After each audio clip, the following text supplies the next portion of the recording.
ये कहानी है राकेश की। राकेश को किसी बड़े कंपनी के मैनेजर की नौकरी के लिए भूटान बुलाया था। राकेश की माँ का कहना था वो भूटान में नौकरी के लिए ना जाए क्योंकि राकेश की माँ भूटान की भूतिया कहानियों से वाकिफ थी। लेकिन राकेश अपने मनमर्जी के हिसाब से चलने वाला इंसान था। राकेश ने ना आओ देखा न ताओ, वो सीधा निकल पड़ा भूटान के लिए और उसकी माँ गिड़गिड़ाने लगी। राकेश ने उनकी एक न सुनी। राकेश का भूटान जाने का ये फैसला उसके जिंदगी का सबसे बुरा फैसला था। जैसे ही राकेश भूटान में पहुंचा तो उसे एक साधु बाबा मिले और उन्होंने कहा, बालक यहाँ से जितनी जल्दी हो सके उतनी जल्दी निकल जा। राकेश ने उन साधु बाबा की बातों पर बिल्कुल भी ध्यान नहीं दिया और वो आगे चल पड़ा। थोड़ी देर बाद राकेश के फोन पर एक मैसेज आता है। उस मैसेज में लिखा हुआ होता है, डियर राकेश, आपके लिए हमने फलाना होटल में रूम बुक कर दिया है। ये मैसेज उसी कंपनी के ओर से था जिस कंपनी ने राकेश को जॉब की ऑफर दी थी। उसे देखकर राकेश काफी खुश हुआ। राकेश ने सोचा क्यों ना मैं वो कंपनी देख के आता हूँ जहाँ मुझे नौकरी करनी है। राकेश कंपनी देखने के लिए चल पड़ा। राकेश चलते चलते कंपनी के पास आ पहुंचा। राकेश कंपनी को बाहर से ही देखने लगा। वो कंपनी बाहर से बड़ी ही हाईफाई दिख रही थी। राकेश वो कंपनी देख के बहुत खुश हुआ। ऐसे ही कंपनी को देखते देखते राकेश की नजर कंपनी के ग्राउंड फ्लोर पर पड़ी। वहाँ पे उस कंपनी का सिक्योरिटी गार्ड बैठा था और वो राकेश की ओर देख के एक डरावनी तरीके से हंस रहा था। वहाँ पे जितने भी लोग थे वो राकेश की ओर देख रहे थे। कुछ लोग हंस रहे थे, कुछ लोग रो रहे थे और कुछ लोग राकेश की ओर घूर रहे थे। ये सब राकेश को बड़ा ही अजीब लगा। वो डरते डरते चल पड़ा होटल की ओर। जैसे ही राकेश होटल में पहुंचा वहाँ पे उसका स्वागत फूलों के हारों से किया गया। वो देख के राकेश को बड़ा ही अजीब लगा। राकेश ने सोचा मेरा ही स्वागत इस तरीके से क्यों हो रहा है। राकेश को अपने रूम तक बड़े ही धूमधाम तरीके से पहुंचाया गया। लेकिन यहाँ से ही राकेश के साथ बड़ी ही डरावनी हादसे होना शुरू हो जाते हैं। जैसे ही राकेश रूम में पहुंचा तो उसे बड़ी ही घुटन से महसूस होने लगी। राकेश को ऐसा लगने लगा जैसे कोई इंसान मेरे साथ है और वो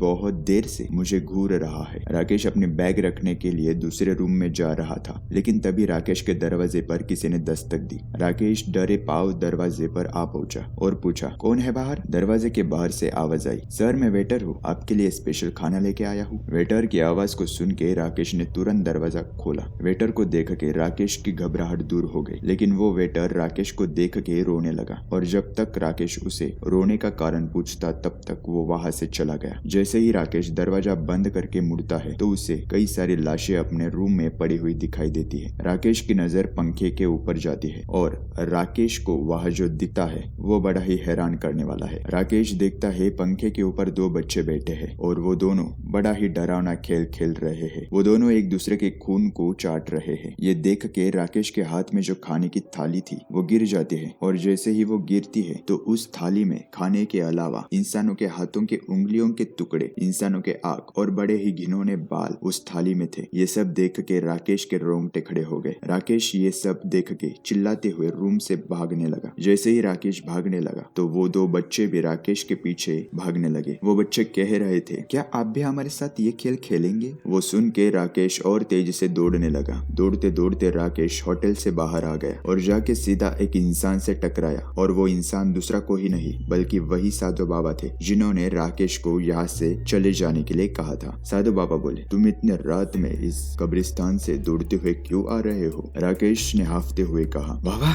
मैं कब्रिस्तान से थोड़ी होटल से दौड़ते हुए आ रहा हूँ ना। बाबा ने कहा, वत्स एक बार तुम पीछे मुड़ के तो देखो। जैसे ही राकेश पीछे मुड़ के देखता है तो वहाँ होटल की जगह कब्रिस्तान था। राकेश अपने साथ हुई सारी घटनाएं साधु बाबा को कह सुनाता है। बाबा ने कहा, क्या तुम मुझे वो कंपनी दिखाओगे? राकेश ने कहा, क्यों नहीं बाबा। साधु बाबा और राकेश कंपनी को देखने के लिए चल पड़े। राकेश साधु बाबा को लेकर कंपनी वाले जगह पर आ पहुंचता है और वहाँ जो राकेश देखता है वो देख के राकेश चौंक जाता है क्योंकि जिस जगह राकेश ने वो खूबसूरत कंपनी देखी थी वो असल में थी ही नहीं। उसी जगह एक और सुनसान कब्रिस्तान था। वो देख के राकेश वहीं पर बेहोश हो जाता है। बाद में राकेश और उस साधु बाबा का क्या होता है किसी को भी पता नहीं चलता। अगर आप भी इस वीडियो के अंत तक बने हो तो एक वीडियो को एक लाइक शेयर सब्सक्राइब जरूर करना क्योंकि ऐसे इंटरेस्टिंग वीडियोस मैं आपके लिए लाता रहता हूँ। चलिए तो मिलते हैं अगली वीडियो में। Good bye.